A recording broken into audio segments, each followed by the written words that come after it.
రమణ మహర్షి. వారణాసి మహాశ్మశానమైతే అరుణాచలం మనోశ్మశానం. ఇక్కడ అడుగు పెడితే జ్ఞానం మన అంధకారాన్ని దహించివేస్తుంది, పుట్టుక చావుల పరమార్థాన్ని తెలియచేస్తుంది. అరుణాచలం వెళ్లిన వారికి ఆ శివయ్యతో పాటు మరొకరు కూడా గుర్తుకు వస్తారు. ఆయనే రమణ మహర్షి, మహాయోగి, ఆత్మజ్ఞాని. శాంతి మీలోపలే ఉంది, దాన్ని అన్వేషించండి అంటారు శ్రీ రమణ మహర్షి. అసలు ఎవరి రమణ మహర్షి? ఆయన నేపథ్యమేమిటి? ఆయన ప్రవచనాలు, కథలు, జీవిత వృత్తాంతం ఈ మ్యూజింగ్స్లో తెలుసుకుందాం.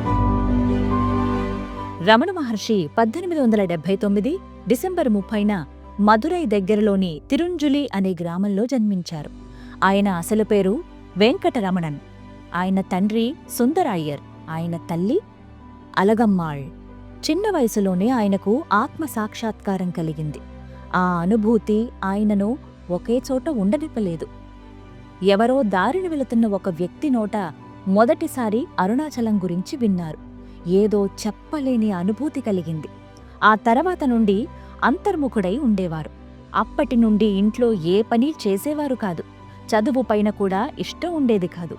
ఇంట్లో వారు ఆ మార్పులను గమనిస్తూ మందలించేవారు.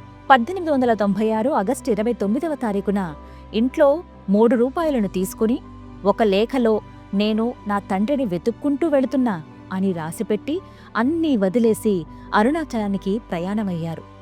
సెప్టెంబర్ 1న తిరువణ్ణామలై చేరుకుని బట్ట, జుట్టు సర్వం ఆ శివయ్యకే అర్పించారు.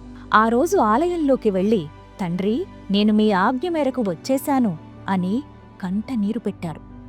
ఆ తర్వాత అరుణాచల శిఖరం కింద ఒక గుహలో ధ్యానం చేయటం మొదలుపెట్టారు. అప్పటి నుండి మౌనంగా ఉండేవారు. రోజుల తరబడి ధ్యానంలోనే ఉండేవారు. ఇలా వెంకట్రామన్ రమణులుగా, రమణ మహర్షిగా, భగవాన్ రమణ మహర్షిగా మారారు. ఇది ఆయన ఆధ్యాత్మిక ప్రయాణంలో తొలి అడుగులు. శ్రీ భగవాన్ రమణ మహర్షి జీవితంలో మరిన్ని ఘట్టాలు తదుపరి వీడియోలో తెలుసుకుందాం. నమస్కారం.